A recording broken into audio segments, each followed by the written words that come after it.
We're very excited to welcome Dr. Brian Walker all the way from Western Australia. And Brian, of course, is one of our Legalise Cannabis MPs who's been elected to state parliaments in the last few years. In fact, you and your colleague, Sophia, were the first of the dominoes to fall, so thanks for doing that. And Brian is also a practising GP, specialising in cannabinoid medicine. So he's had a lot of experience helping patients in that domain. But today, Brian is going to talk about the highs and lows of really your experience in WA Parliament, and as well as, you know, offering your advice and ideas on the potential for victory and your map for the future. So very excited to hear that. Thanks for coming all this way, Brian. Thank you for having me. Now, I'm probably going to give the most boring talk of the whole weekend. The question I had in my mind is, what on earth am I going to say? When I first stood for Parliament, of course, you think, well, minor party, well, micro party then, no chance of getting in really, we'll make a bit of a splash, and then that'll be it. And then you suddenly find yourself, whoa, now I'm a politician. And I don't know what everyone here thinks, but I didn't have a very good image of politicians in my mind. Lying, cheating, unfaithful, it's a lot of bad images. And here I was, thrown into this mix. Now, the first few weeks after you're elected, if you're elected into the upper house, it's never you start from now, bang, tomorrow you're in Parliament. There's a kind of a time for getting yourself sorted. And your mind has to get sorted as well. Because I don't know what you think, but my impression was, Member of Parliament can come in, legalise cannabis, right. Legalise cannabis is going to happen now, because we now have a politician from the party, and that's the view of the people is going to come through. The laws are coming out right now. And of course, everyone was saying, where's the law? Why haven't you done this? Why are you becoming an ordinary politician like all the others, the liars, the cheaters? How come you haven't actually done what you said you were going to do? And that's a very valid question. But it basically speaks to the fact that for most people, the parliamentary system is a closed shop. It's like a secret society. If anyone has joined a secret society or a society with secrets, you'll find that there's mysteries there, there's certain phrases to use, certain behaviors to take. And it's exactly the same in politics. So we rocked up to introduce ourselves to the parliamentary leadership. That's the ones not in Parliament, the politicians, the ones who run the show behind the scenes. And of course, this is the first lesson in politics. It's not the politicians who run things, it's the ones behind the scenes. And this, I should maybe just segue into one of the major things I need to talk about, and that is the style of communication. Because, as you probably know with body language, communication, the words that we use is only about 7% of our communication. A lot of the communication comes here from the gestures that we use. And these are interpreted. For example, this one here is certainly a gesture that most people would understand. This one here is a gesture which most people would understand, but has very different meanings in different parts of the world. And it's exactly the same when you're meeting people at, say, an interview. And we were actually interviewed. Sophia and myself were interviewed by the clerk of the Parliament. This is the clerk. You might think a clerk's a clerk. No, this is the main legal person in the Parliament. And in our case, of the Council and of the lower house, the Assembly. So a very influential person indeed, with his assistant and with the director, the leader of the Parliament building itself. So these three gentlemen sat in front of us, and Sophia and I walk in, and they were expecting to find Legalise Cannabis party members, dreadlocks, looking a bit shabby, dressed in Nimbin type clothing. And what they found was a doctor and the nurse walking in there in a jacket, proper slacks, Sophia dressed in a pretty formal dress, looking like business people walking in. And the looks that we saw, first of all, there's a communication was coming across here. We hadn't said a word. And we sit down there, look at them, and smile, and wait to receive wisdom from on high. So the first communication was, oh, we've misjudged this. And then we begin to speak. And we speak intelligently. I mean, a nurse and a doctor, yeah, we're going to say or ask sensible questions. And then they begin to think, hang about, this is not the idea that we had before. We thought they were just pot smokers coming in to waste parliamentary time because of a protest vote. When we later met our new colleagues, the ones who were going through a similar process to ourselves, they also had this idea, you're the Legalise Cannabis Party, and they were so dismissive. Oh, yeah, pot smokers, single term, you know, you're not going to mount to anything at all. We're the real people, we're the Labour Party. And they said, cannabis smokers, like that, as if we're going to be pot smokers ourselves. They make an assumption like that, and they also, at the same time, with their language, their body language, they made it very, very clear, you are an inferior species. You don't belong here. You're not part of us. Okay. So now we have here, coming into the reality of political life. Should be nice and easy. Member of Parliament, highly respected, highly paid. Well, you're not, actually. And influential. And we found ourselves in a political system where the Labour Party was by far the overwhelming power. They could rattle through their legislation from the Assembly into the Council, rattle it through, and if we protested, if we had placards, they wouldn't stop. They could just put whatever legislation they wanted through Parliament. And in fact, they have done that. And so I sat there thinking, what on earth am I going to do? Am I here as a waste of time? Am I here spruiking, legalising cannabis, and it's just a complete waste of time? I'll be steamrollered by the juggernaut of the other political parties, the experienced parties, the ones with large backroom offices, the ones with 100 years of experience, with lots of funds available. I haven't got a chance here. So you can imagine my mental state as a politician. And that first year when I came to Nimbin, and they said, there's a politician for the legalised cannabis, the first two elected in Australia, well, worldwide actually. And we're thinking, yeah, it's fine, but what the hell are we going to do? So, the navigating the troubled seas of politics. And it is a navigation, and they are troubled seas. Sometimes it's flat, and sometimes it's very, very stormy. So who are we? What are we actually doing? How do we get stuff through? And I mentioned earlier the fact that we've got a secret society. And there's words, there's formulations, there's a position to take. And that's exactly what we found. We walk into the chamber there, and it's formalized. You can't stand up and shout something. There's certain times you can speak, but most of the time, you stay stumm. You can't speak. There are certain ways of speaking. For example, if you want to introduce, say, a point of order, you can't just say point of order and just rattle off something to stop a discussion. You have to actually specify the point of order. So the standing orders which are there, you've got to know them, or at least know how to find them. Otherwise, you get slapped down. And we're now also in a sea of politicians who are all either expert, they've been there for some years, or they've come through the party ranks. They're party loyalists who have lived and breathed politics and understand the language. And when you make your first mistake, you're standing up there, and it's all televised, of course, and your first mistake, and then you can see this look of contempt coming across. The tyros, the idiots, the ones who don't know what they're doing, the ones who are representing a very small niche party. You can see this contempt across the chamber. So the first thing that they do is to try and make you small. So what do they do to us? The first thing that we got as a party is within the first 2 weeks, we had to put a bill forward. A bill. Now, to put a bill forward, you've got to actually have an object. You've got to have the legal wording prepared by the drafters of Parliament. And they'd given us 2 weeks from entering Parliament to putting out a bill. Now, can you imagine what they would have said if we had failed to do that? Yes, they're not good, they can't do it, they don't understand what's going on. No.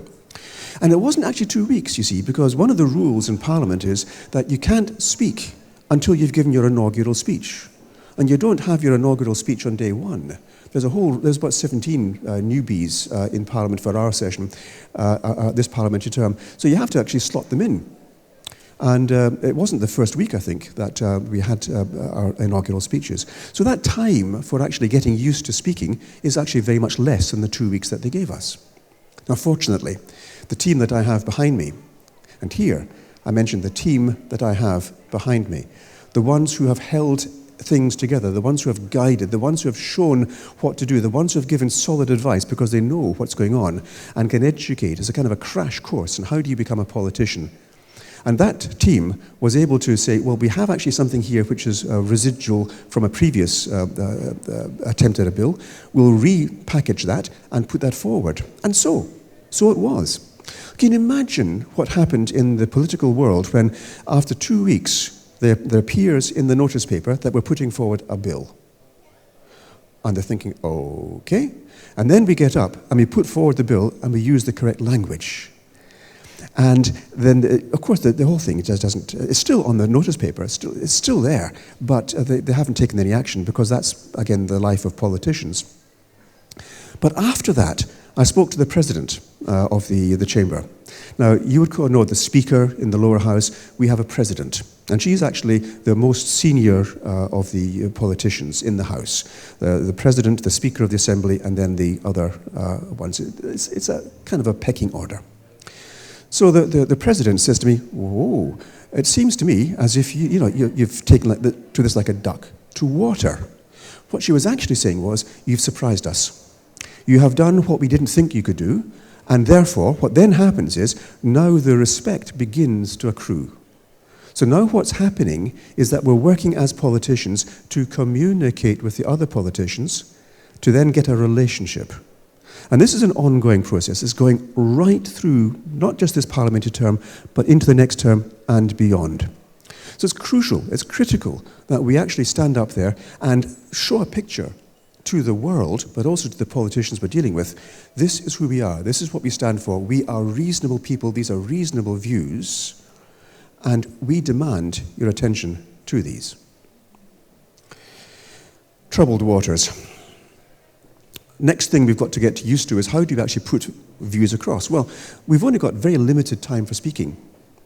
So, you might think you're politicians, you can speak all the time you want. No, most of it actually comes from the government. Most of it is actually putting forward a bill that's going through the chamber, and questions are asked in the second reading. But otherwise, you've only got limited time for speaking. I can give a speech, if you like, in relation to a bill, the second reading speech. But otherwise, I'm not able to get up and speak. Now, if you look, and I do suggest, if you're bored, if you want to actually get a good sleep, look at the parliamentary page and look at the members there, and you can see their speeches. Some of them have got about that much on the page. Others, like myself, have got about 300 so far in 3 years. And this is because we are probably the freest people in the chamber. We are the freest members of Parliament because we're not bound by the Labour Party, for example, the majority. They've got to follow what the leaders say. They have their caucus. But once they have come to a decision, even if they vehemently oppose it, they're not allowed to say anything about that. They stick with it. What then happens is they sit down there and they sit and they sit and they sit and they sit. And occasionally they get given something to say. This is a speech praising the McGowan government or praising the Cook government, okay, and then we can debate that. Meaningless speeches, but it gives them a profile, you see. That's the life of a backbencher of government. One of the most boring jobs in the world. The opposition is a bit better because they've still got the need to follow what the party is saying, okay, but they've got more freedom to speak against the bill, so they can do that, like we do as well. We, however, in the Legalise Cannabis Party, we have been given free rein by our party. As long as you are going to put forward cannabis as being the important topic here, you can have an opinion about almost everything you like. Which means we can also have varying points of view. And because we are people, we have different points of view. So we are able to give a nuanced speech to any topic that comes up. Most often we're on the same page. But if we have a difference of views, so do the people that we're representing. And so we can actually have the freedom for representing the people as members of Parliament, as elected members of that region, rather than following the party. Because again, troubled waters that you're navigating. One of the problems as a politician, you go into politics and the first thing you do is you to swear an oath. I swear to serve the people of the state. And having given that oath, you then get led to your chair, and then you promptly forget that oath. You promptly forget it because your first duty is to the party. Probably the second and third duty is to the party as well. Way beyond that comes what do I personally feel? Can I make a statement or a nuance in my delivery about something else? And the people don't actually feature at all. And that's a political truth, and we all know this. We all feel this when we see what they're doing to us in the state, in the country. And that really is one of the major problems that we have to deal with. How do I put a point across when the vast majority of my colleagues in the chamber are representing their party, their ideology, but not the people, and we stand up and we want to speak to the topic. And we often find ourselves as very much as a minority. So when we disagree with a vote, we'll find ourselves maybe 4 against 19 votes, or even at times 2 against 19. Which makes us objects of ridicule, because now we come to another political storm. The government in every state and federally control the narrative. By which I mean that the media is basically in the pockets of the government. Now I'm sure you all know this, but the fact is that what happens is that the media need information to put out in their documentaries, in their newspapers, in their online articles. And what they need is information from the government. What do you plan to do? How much money are you going to spend on homelessness? What are you going to do about the rise of crime in this particular area? Now, what the government says is, if you want to get the information, you need to actually abide by our guidelines. In this case, for example, they've made it very clear, you do not speak with Walker. If you speak with Walker, make it something laughable. Make it something risible, if I use the words from the Life of Brian film, risible. Laugh at him, make him an object of derision, humiliate him if you like. But for the love of God, don't put out what he's actually saying. And as a result, the mainstream media has produced, for example, my favourite example, one of my Christmas cards I give out to members of Parliament and to the public. The West, the newspaper, the only readable one in the West, said, it's actually a really beautiful, it's a collector's item. The 3 so far are collector's items. And the words came out, it's a poorly photoshopped, controversial Christmas card. And she went on to criticise me, personally, and to make fun of the weed-smoking doctor. And you can see what's going to happen to the public. They see, that doctor there. He's a waste of time, a waste of space. He's a single-issue believer, and he's putting out crap Christmas cards. Why are we paying him our taxpayers' money? You see, so you're being unplatformed. You're being attacked, but insidiously. The government isn't saying anything. They smile and say, yeah, hi, Brian, how are you doing? But behind the scenes, what they're doing is screw this guy, make it hard for him. And the people with the great critical thinking faculties that we all know are present in the general population are just following that blindly. They're consuming it. They may not know what they're doing. They may just read the paper and see this, and they don't think about that, but their opinion is being set by a government which controls a narrative. Why? Because they want their story to come forward. They don't want anything else. For example, did you know that in Western Australia, we have got a very large population, as far as things go, in a very, very large state.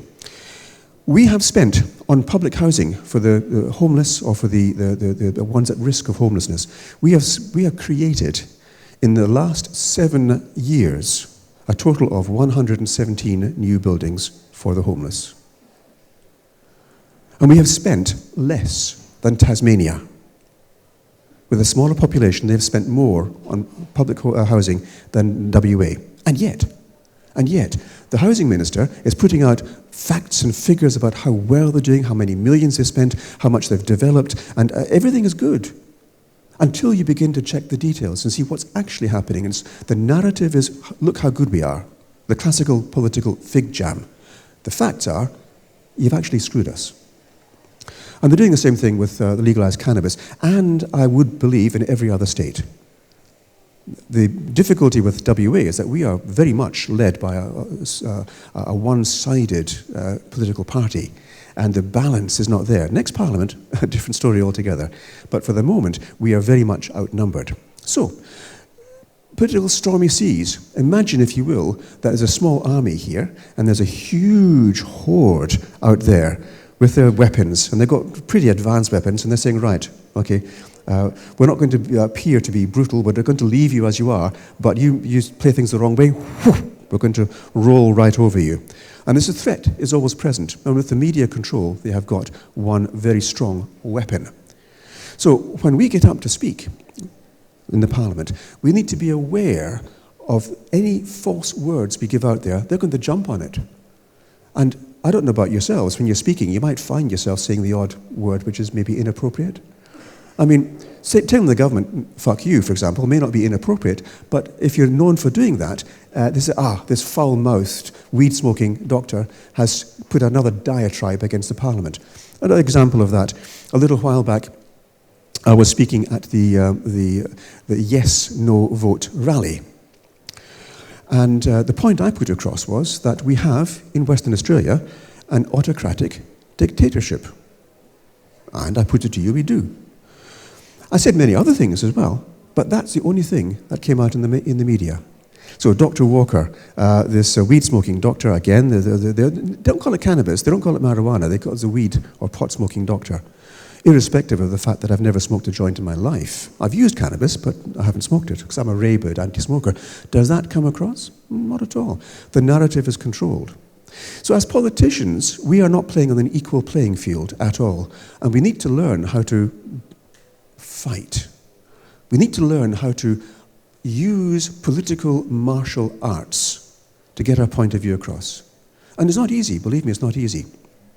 Because they are expert at this. They have the jiu-jitsu ready for when it comes to managing how the messages come across. For example, another example here, we put out a motion, for example, suggesting, let's take one out of the air, that medical cannabis should be more widely prescribed and available in the PBS, and the government needs to actually consider PBS scheduling this is a federal question, not a state one, but scheduling that.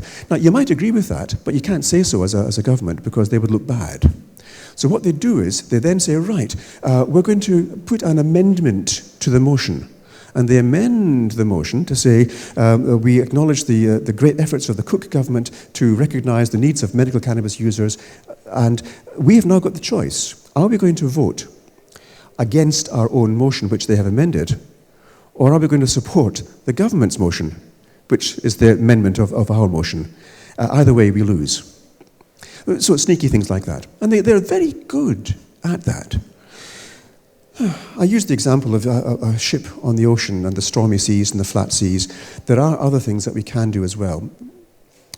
As a politician, one of the best flat seas I have seen was when they, very soon after I was elected, realised, well, we better get Walker out of the way, so we'll give him a select committee.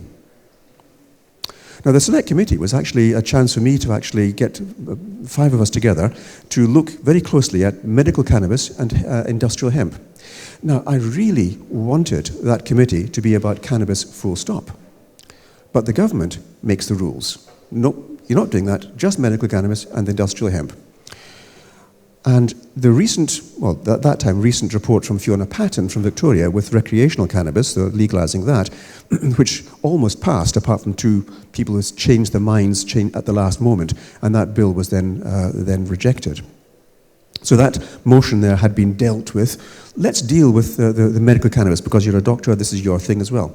So then I had, remember Still Waters here? I had 3 Labour members and 1 National at the time, and myself as the chairman. And I spoke to these Labour members and said, right, this is what we're going to be doing. This is what the task is. And they, all of them, were convinced that cannabis is a dangerous drug, a narcotic even.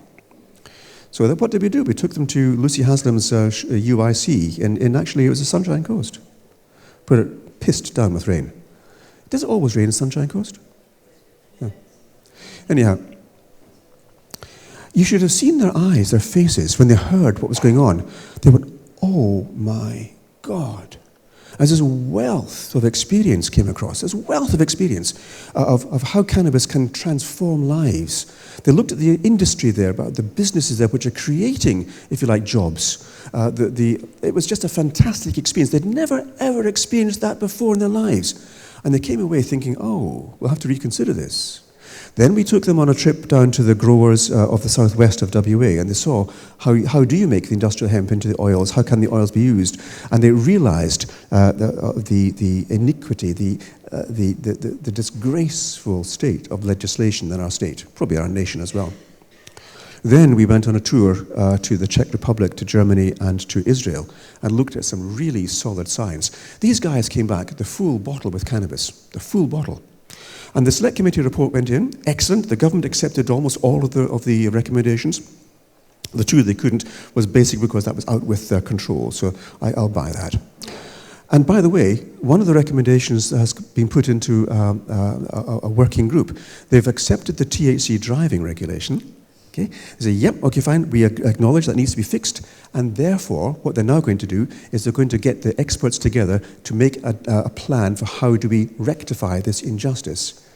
Now, I am certain that they're going to be modifying the law. I am reasonably certain they're going to be making THC driving for medically prescribed cannabis not illegal. I'm not sure how they're going to do that, but it will change. And I think this will be the start of a floodgate of legislative change throughout our nation. I'm very hopeful of that. That's if the government is actually, they've got a brain. I will, of course, be speaking with the Premier after the election to ensure that the changes happen now, not 5 years in the future. So this is something that we're playing with. And I mentioned here the political landscape and over the seas. It's a consultation now, having established your abilities, established that you're actually a decent person, having established that you can speak with some degree of authority and certainty and assuredness, having proved to the people that you are actually politically astute, you're a person of some standing, if you like, then I can now begin to speak with others in other parties on an equal basis. Before that time, oh no, you're just a beginner here, you don't know what you're doing, you're just a minor party, useless, we're not even going to look at you, we're just going to look away from you. And that happened in the first months, but it rapidly changed. And now what we're seeing, because we've communicated with the politicians as politicians and successfully done that over the 3 years, we're now able to determine that when we are in a position of able to speak with some degree of power, with the balance of power in the future, that we are now treated as proper politicians who can have impact, and that will actually lead to changes in the imminent future, we hope. So I mentioned here the fighting as well, how to learn how to fight. So political jiu-jitsu, you have to learn that very, very quickly as well. It's not as easy, is it, as you think when you're coming in. Yes, we'll make a bill for legalizing cannabis. Whew, it's done. No, it's a process, and a very difficult process too. Because another area that we've got to be aware of are the stormy seas. They're actually kept artificially quiet, the stormy seas, because we have a civil service which its only function is to keep the status quo. Now, if you've watched Yes Minister or Utopia or The Chaser, things like that, that's actually real. That's real life. They are not able to think in terms of the future. Their only consideration is to keep things the way they were, because they know this is what happened last year, the year before, 10 years ago. This is safe. This has been done before. This is why no changes are made, for example, to the corrective services. We're going to punish people and we're going to blame them when they come out and make crime again. Rather than innovative thinking, I wonder how we could do with rehabilitation. Perhaps we should maybe work with alcohol consumption in deprived areas and maybe make an effort there. Perhaps we should have some new thinking entirely. No, they don't do that. They think the old ways will punish them more. More legislation, more reduction in our rights, more forbidden things that they can then punish. This is a way of thinking which is now part of our status quo. And that is something we need to fight about. But, as I said before, we've now moved into a political arena where there's forms, there's words, there's ability to hold yourself in a certain way. The status quo is built into the system. Now, let me say that for you quite clearly. We have structures built into the system which are keeping us stuck in the past. and change very unlikely unless something earth-shattering happens. What is that earth-shattering event? Friends, it's you. You. Because while we work on your behalf, we also absolutely need the people to be with us. The people, the ones that we swear an oath to serve. The ones who are neglected immediately you've sworn that oath. The ones who generally don't pay attention to the fact that they're being abused by the government because they've got other things to worry about, the cost of living, finding a house, getting a job, looking after your kids who are missing school because of, etc. Okay, so that the people are actually being held, if you like, to ransom, but more than that, they're being distracted. I mentioned the political games that are playing. Well, the classical, it's 2,000 years old, 3,000 years old perhaps. How do you distract the people? The Romans knew it. Bread and games. Build the Colosseum to entertain the people with gladiators and give them food. Okay? And then you can rule. That's what they're doing to us just now. They're distracting us. What's our bread and games just now? Well, AFL.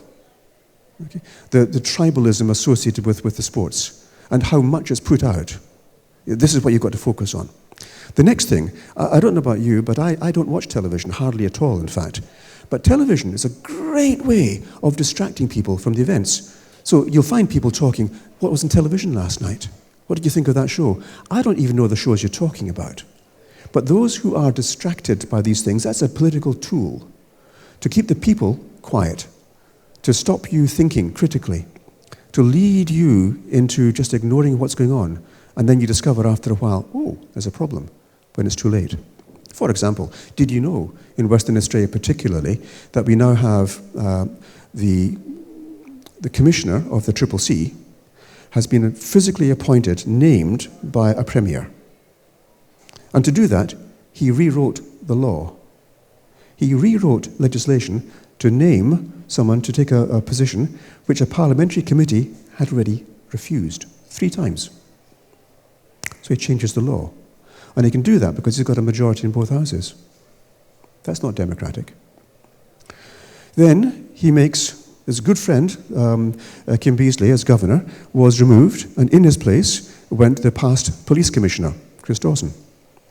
So you've now got a police commissioner as governor, an appointee of the CCC. The CCC is really great at not taking seriously what happens with the police. So you get bad things happening, for example, a manifest injustice, and oh, nothing to see here, all good. So it's very good at doing that. And then they have these laws, which they never intend to put into practice. The Public Health Act 2016, which allows, I think it's paragraph or clause 184 or something like that, which allows a police officer on the command of the leader of the pandemic to stop you, to strip you, and to have you forcibly injected with a vaccine against your will. Now, if you're for vaccine or against vaccine, I don't really care. The fact is that your choice for whether you take a treatment is being hampered by the fact that you can be stopped, stripped, and injected by a police officer. And what happens? They've changed the law now. It used to be that the chief health officer was the one who gave that command, this is what you will do. Everyone's going to be vaccinated whether they want it or not. Now, it's not the chief health officer. Can you guess? It's the commissioner of police who make that decision. So you tell me now, we haven't got a police state creeping in by stealth. And how many people actually know this? And so the political wars here are the fact that the people are suppressed. The bread and games is keeping them from actually checking out what's going on. And we politicians are hampered in being able to draw this to your attention because of the rules which apply in politics. And if ever anyone asks you why these 5 politicians have failed to get legalization of cannabis right now, the answer is because we have been played from the very beginning and we're getting there. We will win this, but it takes time. And we need your support. You are essential because your voice makes a difference. So the simple message here is that we have learned a lot. We are working very hard, and we can see it. Does anyone here sense what's actually happening? I've heard this time and time again this weekend in Nimbin. Very encouraging. There's a sense in the air. Things are moving. Things are going to happen. We asked the question, I think, night before last. Was it last night? I forget. There's just one thing. Nimbin is very confusing. But it's saying, yes, we reckon legalisation within 5 years or less. THC driving, I'm reckoning November next year, at least in WA. Other people think maybe this year as well. We're getting there. We're getting there. And there's something happening here. We're being held back. We're being braked by the system. We're getting there. We need your voices to make this happen. Not just your voices. Because if 80% of the population actually agrees with legalization or decriminalization, then we ought to get 80% of the people speaking and saying, we want justice, we want fairness. They haven't got that yet. And it's because we, as a people, are quiet. The few voices in Parliament can get drowned out by the majority. So it's actually a big game. And if anyone asks me how I feel about that, how am I in that system, I have to say, look, I'm sad to say, I'm a bit, how can I put this? I'm a little bit embarrassed to say, but I'm enjoying it thoroughly, hugely. Because when you see the games they're playing, and you're able to understand what's going on, and you know what you're going to be doing with them, it's just a matter of taking revenge in your own good time. Because the time is coming. The time is coming. The system has to be changed. Because at the moment, it's not a system which actually suits the people. Us, we the people, are not being well served by a system. We need to change this system. And change is coming, whether they like it or no. Whether it's going to be just the people saying well, enough is enough, and we know what's happening, and the people are just saying, no, we can't have this anymore. Or whether it's a breakdown in social order because of the increased violence, the increased disrespect for authority figures in our society. We're going to have a time, and it's not far away, I think, that the people are going to say, we're not having this. We're going to just protest. This is stop. We're going to have a France or something similar. No, we don't want to go there. We can change this. If we start this process here, we, the cannabis community, if we start that process, we can lead that process, this transformation into a new society, into a new politics. And that's where we need every single one of you to spread the word. Stand with us. Stand for truth. Stand for freedom. And indeed, stand for growth. I'm happy to take questions.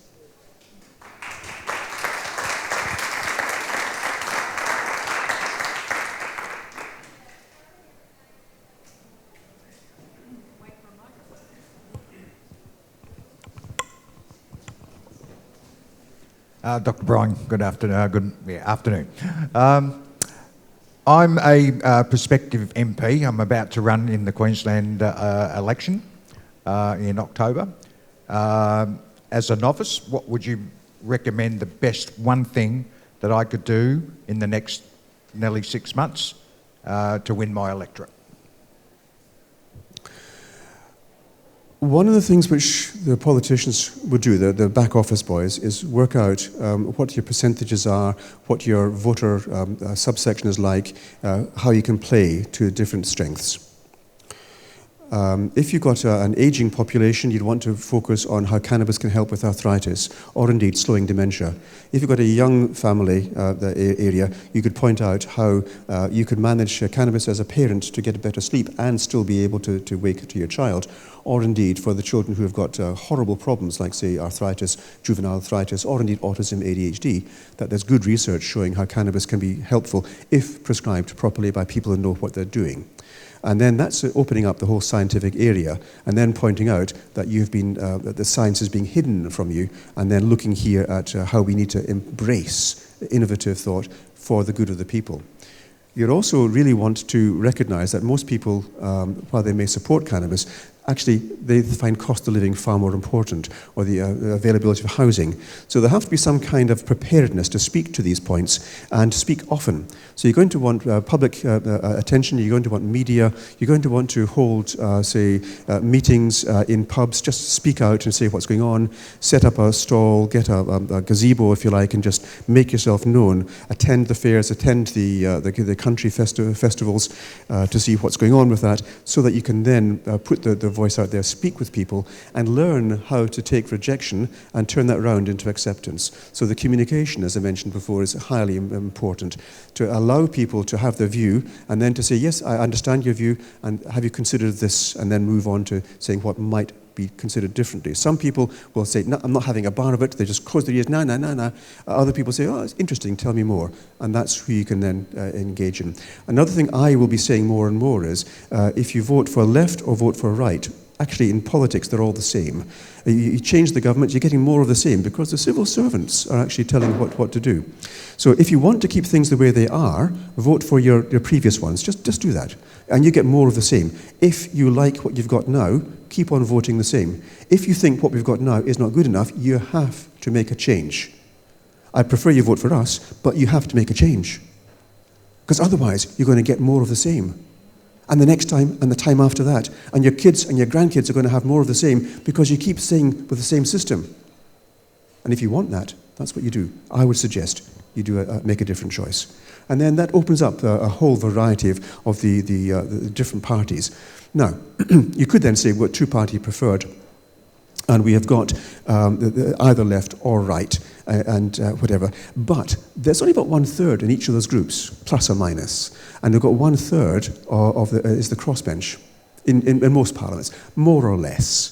Okay, so the crossbench, if you can unite that, or get a larger section of that, you've actually got the balance of power there. Then we can do something. Queensland is different, of course, it's unicameral, so you've got to get first past the post. Okay, but if enough people would agree with that, then you will find acceptance there. We're coming with mics. Please wait, there's someone down the back and you're going to be next. Hello, I've got a mic here. Good morning. Oh, no? No, someone else first. Hello? Hello, hi. Yes. It's Frances from Perth, as you know. Yes. So I have two questions. The first is, in relation, you talked about the Corruption and Crime Commission and, the sort of breakdown in checks and balances that has happened. Do you feel like the media in Perth is informing the population enough about things that are happening in the system of government in this regard and other things? And if not, what do you think is the best way to get the message out to the people? Here's my first question. My second question is, you talked about crossbench and expanding the crossbench. Do you think in WA we're doing enough for crossbench collaboration? And do you think it's important? And if so, how could we encourage more crossbench collaboration and also widening the crossbench? That's two very sensible questions. First of all, for the media, of course they're biased. All media is biased. The West is hugely biased, and we know from the reporters they've been told not to speak with us. Other parties I'm not sure about, but they're certainly very good at putting forward the Labour's point of view and spruiking that, I think, inappropriately. Having said that, Basil Zimpoulos has got free rein in his comments there to put the Liberal point of view forward as well. So that's the beginning of a change, especially in an election year coming up. How can we change that? Well, we can't. We don't have enough money to pay Kerry Stokes. We don't do that. So the only option I see there is to actually get social media engaged, to get the alternative media involved. And the problem with alternative media is that they are also biased. So you need to learn how to, and you do, of course, to say your piece to the different media, allow them to put it across, and then deal with the fallout then, as long as the word is getting out there. So the far right, for example, has an equal right to know what your point of view is as the far left. The mainstream media just now just ignores us. But as we get the social media going, as we get the alternative media out there more prolifically, then bit by bit, the mainstream media has to pick up on that.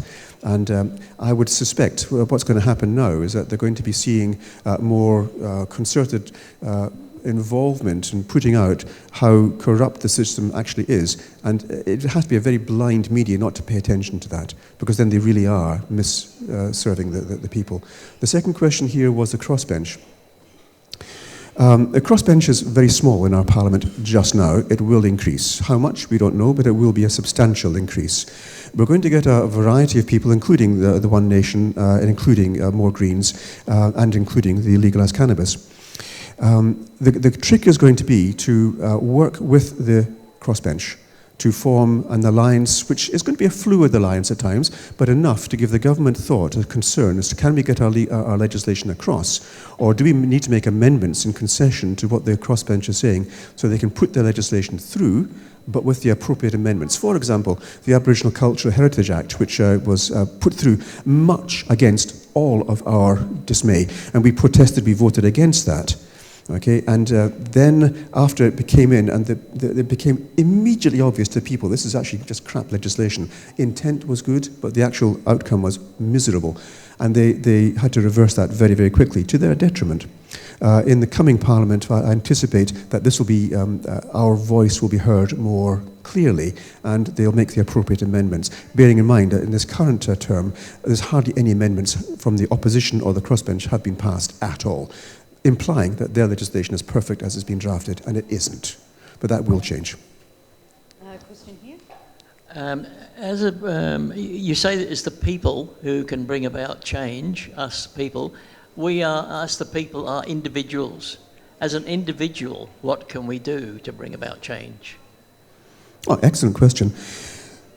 When you write to your MP an email, a lot of people use the kind of the pro forma, click your point here, and a kind of a letter goes out to the MP en masse by 10, 20, 30, 100 people. It gets binned. When we see these emails, in our office we don't do that, but in general, when MPs see these mass-produced emails, they get ignored because there's no thought gone to them, just the fact that you've protested. We'll maybe note that a lot of people have been writing, but we won't actually take any notice of that because it's simply, it's noise. If you're going to write, I would recommend that you write a letter from the heart, from the individual, differently. So you actually engage as an individual with an individual point of view that is different from the mass-produced, because that might get noticed better. You still won't get a reply from most of the offices, if you do get a reply from the minister, it's going to be from ministerial staff, not from the minister. It'll come out in the name of the minister, but it won't be from the minister. There is that. The second thing you can do is actually engage. You can engage as an individual with others with a similar point of view to actually get people active again. And you can then, what you find is that groups begin to coalesce together. The enemy of progress is when people begin to fractionate into different groups. Because the old adage there, divide and conquer. We need to have united voice. And this only happens really for legislation which is so patently obvious that if I'm going to be a far left-wing or a far right-wing, this still is a truth which needs to be addressed. For example, voluntary assisted dying. Everyone apart from the religious fanatics was actually in favour of that. The same thing for the gay marriage. Again, the vast body of people said, yes, this is sensible, let's do this. So these things, and I do think cannabis, if we put it in the context of an injustice against the people and that health has suffered and the whole system is being screwed over by the attention paid to a healthy healing herb rather than actually dealing with the issues in society, if we as a society can get together and say, we want justice, then that would come across. And that's going to be the work of the people, to stand up and say, and talk to your friends, wherever you're at work, on the bus on the way home, or wherever you are, that you have conversations with people and allow people to hear, this has to change. But yes, an individual. We can't really speak about the people because we've all got different views. In fact, if I was to mention one word just now, if I was to mention, for example, the word understanding, let's have an understanding of the political processes. Each one of you would have a different understanding of that word itself, and you could talk about different points, each one of you. So we're not one group. It's like The Life of Brian, one of my favourite films. We are all different. I'm not. And people do think, as a body, if they've got the right ingredients, and that is the passion for that which is right, irrespective of the other things round about. For example, the housing crisis. We need to find that, an answer for that. If you happen to be a landlord and you're increasing your prices by 20-30%, you're saying, nah, I'm cool with this. Okay? So we need to actually get the people together who share that point of view and make a difference. Any more questions? Please put up your arm if you've got another question or comment from Brian. Oh yes, we see one. Just a moment. I told you it's a boring talk, didn't I? Okay. to domestic violence. Oh, sorry. Oh, is that right? Yeah, domestic violence is wakening up the normal population. So also maybe the black market, the drug criminals, maybe will get to the people eventually, because you've just lost 2 Western Australian young men to the drug criminal gangs in Mexico. So maybe that's a way to get through, the black market aspect of it all. Excellent. Look, let's take the DV for the first one. This is distressing at every level. What's happening now? Well, the government is putting about $100 million into Western Australia into managing domestic violence. Think about that. They're putting $100 million into managing the consequences of domestic violence, giving shelters to women, ignoring the fact that 10% of the domestic violence victims are actually men. But women will focus on, as is right and proper. And that's good. But the question I have is, what is the underlying cause? But I keep saying I'm a fundamentalist. It's all very well trying to put a plaster on the symptoms. What's the underlying cause? Why is domestic violence on the rise? Are you going to call all men barbarians and potential DV abusers and sanction them? Is that the right way of dealing with domestic violence? Is there a better way of dealing with that? What about the men who are feeling emasculated? They're being bullied at work. They're not getting enough pay to put food on the table. They're feeling themselves deprived. They're testosterone deficient because of the foods they've been taking, the plastics in the food, and they're just feeling absolutely crap. Okay, and their communication skills with themselves and with others is basically primitive. And so what you've now got is violence as an answer, as a sensible answer. It's the same reason why people take a knife into a supermarket. Why on earth would you do that? Okay, what's the underlying cause? We can have metal detectors at the entrance, but why would someone take a knife to a supermarket in the first place? What is the underlying cause? And that needs to be looked at. So yes, it's all very well and good putting an answer on top of there, but the question I would put to the people is, why aren't you asking what's the underlying cause? And the answer that's not being looked at is because it's too difficult to deal with, and it goes against probably the big end of town. We're making lots of profits from people and oppressing the people. We are an oppressed people, although we call ourselves free, we're not. And as a result of that, there's social disharmony, there's unrest rising. And the sad result is violence in every aspect, man against man, man against woman, and indeed woman against man.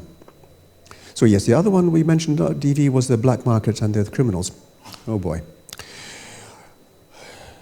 We all know, if we were to have cannabis grown freely, that the black market would cease to exist as a viable business. Growing it free in your backyard, there'd be some protests, but we know it takes some time. In the US, for example, the black market has decreased, but it's still there, and still very much there for growing illicit cannabis. It's a matter of price. So if you regulate it and make it expensive, then the black market will reduce its price and still flourish. So there are issues to be dealt with that. The criminality is another question here. Why do people choose a life of crime rather than actually having a life which is actually fairly safe? What's the underlying cause for that? And then we're looking here at things like mental health in children which hasn't been recognized, ADHD and unable to move forward in their lives. What about the aspects there of parental misguidance, leading people into a bad life, the parents with the transgenerational trauma, they're dealing with that. So these are issues which allow the young to grow into a place where for them it's actually a viable option to become a criminal because it's the way I've been taught. So dealing with that underlying cause would be useful. The concept here of actually punishing people, putting them into prison, which is what we currently do, simply makes the criminal size increase. They don't get any real help. There's certainly nothing in the way of rehabilitation. And I used to work, by the way, in the corrective services. So I know at first hand how little psychiatric help is given to what is actually a very large cohort of psychiatrically unwell people. Yes, we've got things like depression, major depression, psychotic issues, but also ADHD, with a very altered approach to life. And on top of that, we've got fetal alcohol syndrome, we've got the neurodivergent the people there who just haven't been either seen or treated. And so our prison systems is actually making things worse, rather than looking at the Scandinavian model, which I think would far better reduce the recidivism rates and help people to recover. And the results for then, we know that very well from the figures, the GDP increases, societal safety increases, and people are better off. Mind you, Scandinavia's got a problem now, having put in all those migrants from Syria and similar places, with their very different mindset and also their own trauma, and the violence now is increasing. So underlying causes have to be dealt with. But yes, if we were to fix that, that would be a multifactorial one. But the politicians at the moment, I mean, those civil servants with their single attitude of keeping things the way they are, all they know is punishment. They don't actually understand the benefits of true rehabilitation and looking at society. The one example we can have in Western Australia is the ability to freely give alcohol to people who are troubled with alcohol. And in parts of WA, we've got a 60% fetal alcohol syndrome disorder in the offspring. And that's transgenerational now as well. So how do you fix that? Well, not over a year. That's 2 or 3 generations to fix that. I was going to say, Brian, probably we need to wrap it up now, and I think everyone should give Brian a big thank you. And thank you for being here.